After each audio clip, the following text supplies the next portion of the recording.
Hello दोस्तों, welcome to new episode. आज हम रेन अकेडमी मोटल के 135 एपिसोड को एक्सप्लेन करने वाले हैं। ये वीडियो काफ़ी ज़्यादा इंटरेस्टिंग होने वाली है, इसलिए वीडियो को अंत तक ज़रूर देखना। आगे बढ़ने से पहले चैनल को सब्सक्राइब करना मत भूलना। तो बिना टाइम वेस्ट किए वीडियो को शुरू करते हैं। एपिसोड शुरू होता है जहाँ वांगलिंग एक ही सेलेस्टियल जेट से उस ट्रेजर को खरीदने चाहता था। तब सब लोग बोलते हैं, इतनी कीमती ट्रेजर हम एक ही सेलेस्टियल जेट से कैसे दे सकते हैं। होस्ट ये सुन के सोच रही थी, अगर मैंने इस डील को एक्सेप्ट नहीं किया तो अब सभी को पता चल जाएगा कि हमारे बाहुही टावर ने इस डील को नहीं किया है, और अगर मैं इस डील को एक्सेप्ट नहीं करती तो सन फैमिली के ऑर्डर के खिलाफ जाना होगा, और अगर ऐसा हुआ वो लोग हमें नहीं छोड़ेंगे। दूसरी तरफ सन से वांगलिंग को बोलता है, वाकई में तुम बहुत ही अच्छे लीडर हो। दूसरी तरफ होस्ट के पास दूसरा कोई ऑप्शन नहीं बचा, इसलिए वो वांगलिंग को बोलती है, तुम यहाँ अकेले कल्टीवेटर हो और तुमने वीडिंग स्टार्ट की, तुम्हारे अलावा यहाँ और कोई वीडिंग नहीं कर रहा, इसलिए ये ट्रेजर अब तुम्हारा हुआ। ये देखकर सभी लोग शॉक थे और आपस में बात करने लगते हैं कि क्या बाहुई टावर के लोग पागल हो चुके हैं, इतना एक्सपेंसिव ट्रेजर के बदले सिर्फ एक ही सेलेस्टियल जेट। दूसरी तरफ वांगलिंग सनसी से बोलता है कि अब यहाँ मेरा काम खत्म हो चुका है, और वो वहाँ से चला जाता है। नेक्स्ट सीन में हम वांगलिंग को देखते हैं जहाँ उसे लगता है कि कोई उसका पीछा कर रहा है, इसलिए वो रुक के पूछता है कि कौन है वहाँ, जहाँ वो कोई नहीं बल्कि सनटाई था, और वो पहले जैसा लालची नहीं रहा, अब वो पूरी तरह से बदल चुका था। और वो अपने स्टोरेज बैग को निकाल के बोलता है, इसमें 50,000 से ज़्यादा सेलेस्टियल जेट क्रिस्टल है जो मैंने कई सालों से इकट्ठा किया है, और इसमें प्यूरिफाइंग और कुछ टेक्निक्स भी हैं। और ये स्टोरेज बैग को वो वांगलिंग को दे देता है और जाते जाते बोलता है कि मैंने सोचा था कि कभी मैं इन चीज़ों का इस्तेमाल करके अपनी कल्टीवेशन को रिस्टोर करूंगा, लेकिन अब मुझे नहीं लगता कि ये मेरी कोई काम की है, इसलिए मैं तुम्हें इसे गिफ्ट के तौर पर देना चाहता हूँ। लेकिन वांगलिंग वहाँ सनटाई को देखकर काफ़ी सरप्राइज था, क्योंकि वो पूरी तरह से बदल चुका है और वो पास्ट की बातें को याद करने लगा। जब वांगलिंग मरने वाला था तब सनटाई ने उसकी जान बचाई थी, और तब वांगलिंग से बहुत ही नफरत करता था वो, और वांगलिंग को जान से मारना चाहता था।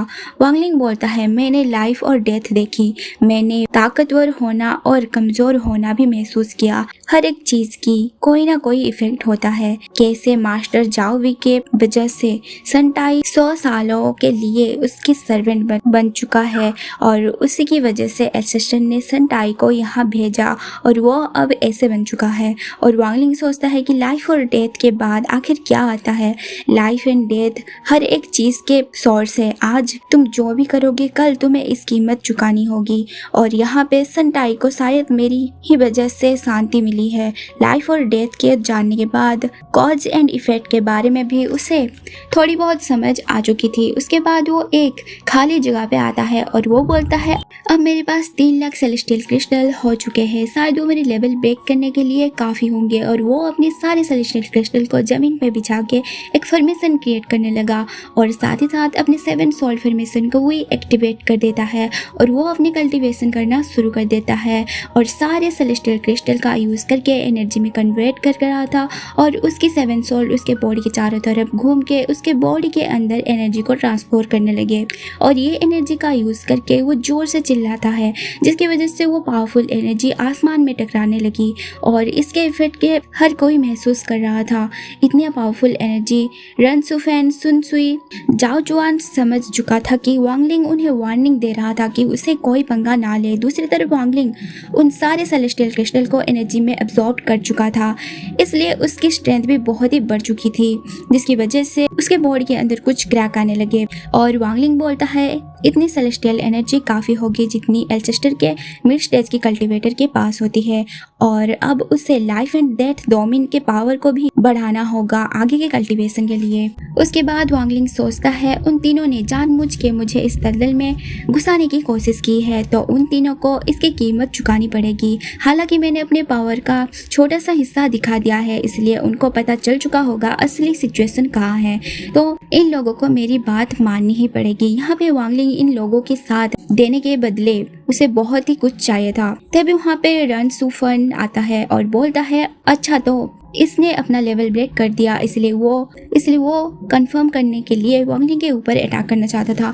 दूसरी तरफ वांगलिंग भी अपने सेलेस्टियल गार्ड को बाहर निकाल लेता है, अपने सेरो टेक्निक का यूज़ करके सू फैन की तरफ भेज देता है। तब सू फैन उसके ऊपर अटैक करता है, लेकिन उसे कोई फर्क नहीं पड़ता। वांगलिंग के एक ही अटैक से ही सू फैन का अटैक डिस्ट्रॉय हो जाता है और उसका प्लाम अटैक सीधा उससे हिट करती है, जिसकी वजह से वो बहुत ही इंजर्ड हो गया। ये देखकर सू फैन सरप्राइज था, क्योंकि वांगलिंग को सेलेस्टियल गार्ड इतना पावरफुल होगा उसने सोचा नहीं था, और वो खुद को रिकवर करने के लिए एक रिकवरी पिल भी खा लेता है और सोचता है अगर उसे मुझे जान से मारना था, उसका ये एक ही अटैक काफ़ी था मुझे मारने के लिए। और वो मन में सोचता है कि आखिर वांगलिंग अभी किस लेवल में पहुंचा होगा, क्योंकि वो वांगलिंग के लेवल को सेंस नहीं कर पा रहा था। और वो सोचता है ये एसेंडेंट गार्ड लेवल में तो पहुंच चुका होगा या फिर ये इससे भी ऊपर पहुंच चुका होगा। दूसरी तरफ वांगलिंग बोलता है, तुम लोगों ने जानबूझ के मुझे इस दलदल में फंसाने की कोशिश कर रहे थे।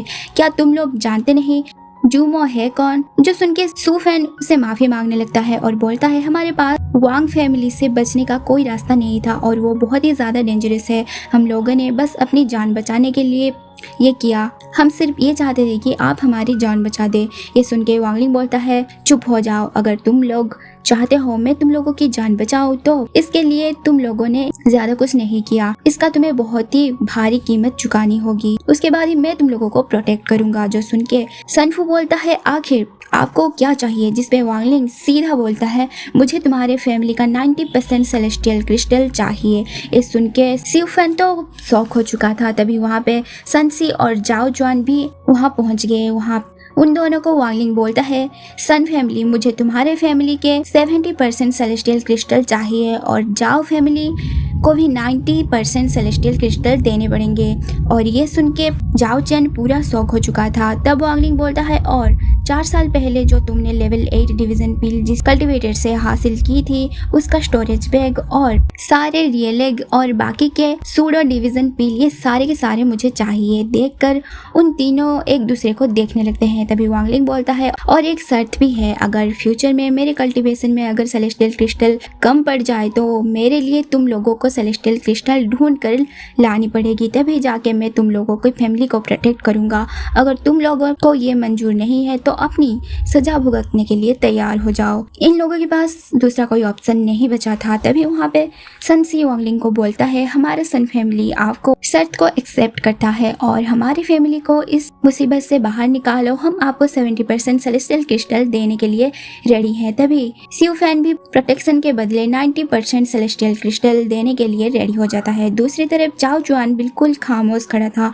तब सू फैन जाओ जुआन को बोलता है 4 साल पहले BM वर्स हम तीनों ने मिलकर किया था, आज तुम हम लोगों से अलग नहीं हो सकते, इसलिए खामोश मत रहो। सनसी भी उससे समझाने की कोशिश करता है, जिसके बाद जाओ जुआन उन सेलेस्टियल बैग के वांगलिंग को दे देता है जो कि उसने इकट्ठा किया था और उस कल्टीवेटर का स्टोरेज बैग भी वांगलिंग को दे देता है। उन सभी बैग को रखने के बाद वांगलिंग बोलता है अब मैं जा रहा हूँ कल्टीवेशन करने के लिए, जब तक कोई ज़रूरत ना पड़े मुझे डिस्टर्ब मत करना। जब हुआन क्लैन वाले यहाँ आएंगे मैं खुद एक्शन ले लूँगा। और वो वहाँ से चला जाता है। नेक्स्ट सीन में हम वांगलिंग को अपने कैब में देखते हैं, जहाँ वो उसे स्टोरेज बैग को चेक कर रहा था, जहाँ उसे कुछ जेट स्लैब और गोल्डन क्रिस्टल दिखता है और उसकी फैमिली का एक आइडेंटिटी भी मिलता है जो देखने में तो सिंपल था, लेकिन वांगलिंग को पता था कि ये सिंपल तो बिल्कुल भी नहीं है। इसलिए वो अपनी सेलेस्टियल गार्ड को बाहर निकाल लेता है और उस आइडेंटिटी मटेरियल के सीक्रेट को जानने के लिए उसके अंदर भेज देता है, जहाँ उसे एक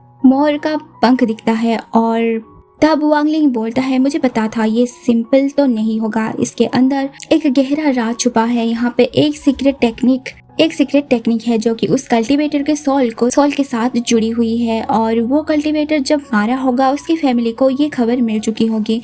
तब वांगलिंग उस कल्टीवेटर का एक जेल पैड निकालता है, जहां उससे कुछ इन्फॉर्मेशन मिली। उस कल्टीवेटर के मरने से पहले एक प्लानेट उनसे के बारे में बताया था, जिस प्लानेट पर गोल्डन फ्रेम और विंग्स मौजूद है, जो कि उसने ढूंढ ली थी और इस इन्फॉर्मेशन को वो इस जेल पैड पर लिख दी थी।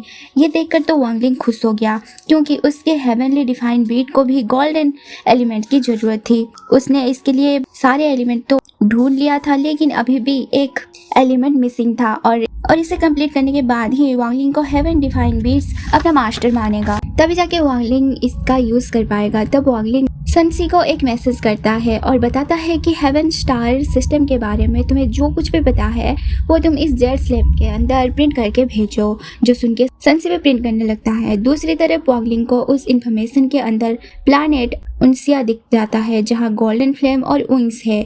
वांगलिंग ये हासिल करना चाहता था, वो प्लानेट से बाहर जाने ही वाला था। तभी वो तीनों उसके पास आते हैं और बोलते हैं क्या तुम प्लानेट रनियन को छोड़कर जा रहे हो। जहाँ सनसी बोलता है हमारे सन फैमिली तुम्हारे ऊपर भरोसा करता है, तुम हमें इस तरह छोड़ के नहीं जा सकते, हमारी जान खतरे में है, ह्यून फैमिली कभी भी आ सकती है। जो सुन के वांगलिंग बोलता है अगर एक बार जू मोबो वादा कर देता है तो वो कभी नहीं भूलता। जो सुन के ये तीनों चुप हो गए। तभी अचानक वहाँ पे काले बादल चारों तरफ छाने लग जाते हैं और जानवर भागदौड़ करने लगते हैं। जो देखकर सियोफेन बोलता है तो वन फैमिली आ गई। वांगलिंग भी आसमान में देख रहा था जहाँ एक पोर्टल ओपन हो गई और वहाँ से हुआन डोंग बाहर निकलता है और वो बोलता है मैं हूँ हुआन डोंग जो कि हुआन फैमिली से आया हूँ प्लानेट रनवे को तबाह करने के लिए। प्लानेट रन्यून से जितना भी एसेंडर लेवल का कल्टीवेटर है मेरे सामने आ जाओ। तभी वो अपनी डिवाइन फॉर्म को एक्टिवेट कर देता है और उन तीनों के ऊपर प्रेशर करने लगता है। तब वांगलिंग अपने डिवाइन फिंगर को एक मुट्ठी बंद करके बोलता है यहाँ से दफा हो जाओ। तब उसकी पूरी डिवाइन फिगर डिस्ट्रॉय हो जाता है। उन तीन भी अब ठीक थे। तब ह्यूनडोंग बोलता है क्या तुम मेरे हाथों से मरना चाहते हो, और वो वांगलिंग की तरफ बढ़ने लगा और उसके स्लैश अटैक कर देता है, लेकिन वांगलिंग तो उसे इजीली डिस्ट्रॉय कर देता है। तब ह्यूनडोंग बोलता है आखिर तुम कौन हो जो हमारे ह्यून फैमिली के रास्ते में आ रहे हो। तब वांगलिंग बोलता है मेरा नाम जानने की तेरी औकात नहीं है, और वो एक थंडर एशियन ड्रैगन को समन कर लेता है और उसी पावर अपनी फिंगर में इकट्ठा करके ह्यूनडोंग के ऊपर अटैक कर देता है। जो देखकर ह्यूनडोंग के बैरियर क्रिएट करने की कोशिश करता है, लेकिन वांगलिंग के लाइटिंग अटैक से वो बैरियर चकनाचूर हो गया और ये अटैक सीधा ह्यूनडोंग को हिट करता है और वो खुद को संभाल के बोलता है आखिर ये किस तरह का लाइटिंग है, इसकी कल्टीवेशन तो एसेंडर लेवल की तो नहीं लगती, मुझे यहाँ से भागना होगा। लेकिन वांगलिंग तो उसे छोड़ने वाला नहीं था, इसलिए वो अपनी 7 सोल को बाहर निकाल लेता है और एक गोल्डन बीड्स में कन्वर्ट कर देता है और वो बीड्स ह्यूनडोंग के पीछे पड़ जाता है। ह्यूनडोंग बोलता है मुझे यहाँ से जाके फौरन रिपोर्ट करनी होगी और टेलीपोर्ट होने की कोशिश करता है, लेकिन पहले तो गोल्डन बीस उसे जा करने की कोशिश कर रहा था, लेकिन तभी वो टेलीपोर्ट हो गया। उसके बाद वो बीस जोर से दहाड़ने लगा जिसकी ब्रेसेस से ह्यूनडोंग फिर से खींचा चलाया और वो 7 सोल्ड एक फॉर्मेशन बना के ह्यूनडोंग को जकड़ लेती है। ह्यूनडोंग के पास अब दूसरा कोई ऑप्शन नहीं था। तभी वांगलिंग और वो तीनों उसके पास आते हैं। तब ह्यूनडोंग बोलता है आखिर तुम्हारी हिम्मत कैसे हुई ह्यून फैमिली को खिलाफ जाने की, अगर तुमने मुझे नहीं छोड़ा तो तुम्हें बहुत ही बड़ी कीमत चुकानी होगी। सोईफेन ये सुन के सोच रहा था कि यानी ह्यून फैमिली हमें खत्म करे बिना तो नहीं रुकने वाला, अगर जूमो ना होता तो शायद अब हम नहीं बचते। तब सोईफेन उससे पूछता है आखिर तुम यहाँ पे क्यों आए हो, तुम्हारा मकसद क्या है, जिसपे ह्यूनडोंग बोलता है तुम मेरे मकसद के बारे में जानना चाहते हो, तुम तो रनयून प्लैनेट के पैट्रिस हो ना, तुम अच्छे से जानते हो कि मैं यहाँ पे क्यों आया हूँ। और वो बोलता है हमें पता चल चुका है, 4 साल पहले तुम तीनों ने हमारे क्लैन मेंबर की जान ली थी, इसलिए सिर्फ तुम तीनों की पूरी फैमिली को ही खत्म कर देंगे। ये सुन के सोईफेन वांगलिंग से कहता है हम इसे अब आपके हवाले छोड़ देते हैं, आप इसके साथ जो करना चाहते हो करो। तब ह्यूनडोंग बोलता है जूमो तुम्हें अच्छे से पता है हमारे पैट्रिस वापस आ चुके हैं, अगर तुमने कुछ भी किया तो तुम नहीं बचोगे। जो सुन के वांगलिंग बोलता है तुम्हारा ह्यूनक्लिन का लीडर किस कल्टीवेशन लेवल पर है, जिसपे ह्यूनडोंग बोलता है हमारे leader already 2nd stage cultivation में पहुंच चुके हैं, और वो सच में वांगलिंग के कल्टीवेशन से ज्यादा थी। वांगलिंग उसे जान से नहीं मारना चाहता था, इसलिए वो अपनी फॉर्मेशन को डीएक्टिवेट कर देता है, क्योंकि वो नहीं चाहता था कि उसका नाम सामने आए, इसलिए वो इसे जकड़ लेता है और उन तीनों के हवाले कर देता है और बोलता है मेरा इसके साथ कोई लेना देना नहीं है, इसलिए मैं इसे तुम्हारे हवाले करता हूँ क्योंकि मुझे और भी ज़रूरी काम पूरे करने हैं। और वो जाने लगा। दूसरी तरफ ये तीनों अपनी पावर्स को एक्टिवेट करने लगे, जो देखकर ह्यूनडोंग तो घबराने लगा और वो तीनों धीरे धीरे उसकी तरफ बनने लगे। ह्यूनडोंग बोलता है ये गलती मत करना, मैं यंग लड़ी की पर्सनल गार्ड हूँ, हमारे यंग लड़ी ह्यूनमी हमारे लीडर की पर्सनल डिसाइपल है और वो उसे दूसरे स्टार सिस्टम से लाए थे, अगर तुम लोगों ने मुझे हाथ लगाने की कोशिश की तो हमारे यंग लेडी तुम्हें नहीं छोड़ेंगे। ह्यूनमी का नाम सुन के वांगलिंग रुक के पूछता है ह्यूनमी उसका असली नाम क्या है, जिसपे वो बोलता है मुझे आजाद कर दो, मैं बताता हूँ। तब वांगलिंग उसे पास ला के उसकी मेमोरी को चेक करने लगता है और उसे पता चलता है कि ह्यूनमी और कोई नहीं ल्यूमी उसकी सबसे बड़ी दुश्मन है। ये देखकर तो वांगलिंग को बहुत ही ज़्यादा गुस्सा आता है और वो बोलता है सच में इस औरत की किस्मत बहुत ही अच्छी है, ये जिंदा बच के मेरे पीछे पीछे स्टार सिस्टम पे पहुंच गई। और वो गुस्से से अपनी हाथ के प्रेशर से वांडोंग की खोपड़ी को चकनाचूर कर देता है और उसकी सोल को भी रख लिया था। और वो उसके स्टार कंपास को निकाल के उनसिया प्लैनेट की तरफ जाने लगा, जहाँ सनसी बोलता है हुआनडोंग तो मारा गया, हुआन की फैमिली को इसके बारे में पता चल जाएगा और वो बदला लेने के लिए यहाँ ज़रूर आएंगे, इसलिए वो वांगलिंग को रोकना चाहता था। जिसपे वांगलिंग बोलता है टेंशन मत लो, मैं 3 महीने में वापस आ जाऊंगा, मुझे कुछ ज़रूरी काम को पूरा करना है। और वो वहाँ से चला जाता है। नेक्स्ट सीन में हम हुआन फैमिली के लीडर को देखते हैं और वहाँ एक आदमी रिपोर्ट कर रहा था कि उनके हुआन फैमिली का हुआनडोंग की सोल फ्लेम बुझ चुकी है और उसकी मौत का लोकेशन प्लैनेट रेन्यून था। और ये सारी बातें उनका लीडर सुन रहा था। तब वहाँ एक और एल्सेस्टर बोलती है अगर लीडर का ऑर्डर हो तो हम अपने फोर्सेस वहाँ पे भेज देंगे और वो प्लैनेट रेन्यून तबाह हो जाएगा। उसके बाद हुआन किंग बोलता है प्लैनेट रेन्यून को तबाह करना मेरे बाएं हाथ का खेल है, मुझे तुम लोगों की काबिलियत पे पूरा भरोसा है। जैसा कि तुम लोगों को पता है हुआनडोंग हुआनमी का पर्सनल गार्ड था, इसलिए उसकी मौत का बदला लेने का हक सिर्फ उसी का है, इसलिए हुआनमी पर्सनली इस बदले को ले। जो सुन के वो आदमी बोलता है लीडर आपने बिल्कुल सही कहा, लेकिन मैं बताना चाहता हूँ अभी तक हुआनमी का ब्लड रिप्लेसमेंट आर्ट कंप्लीट नहीं हुआ, इसलिए मुझे लगता है। और ये आदमी आगे कुछ बोलने ही वाला था, तभी हुआन हुकिंग उसे रोकते हुए बोलता है मैंने कहा ना हुआनमी ही बदला लेगी, उसके ब्लड रिप्लेसमेंट आवर टेक्निक को जल्द से जल्द कंप्लीट कराओ। और जब ये कंप्लीट हो के हुआन फैमिली के ब्लड लाइन आ जाए उसके बाद वो अपने पर्सनल गार्ड की मौत का बदला ले सकती है। और ये सुन के वहाँ सारे एल्सेस्टर बोलते हैं जैसा आप कहें हम आपके ऑर्डर को फॉलो करेंगे। और वो लीडर बोलता है जब तक हुआनमी रेडी ना हो जाए तब तक प्लैनेट रेन्यून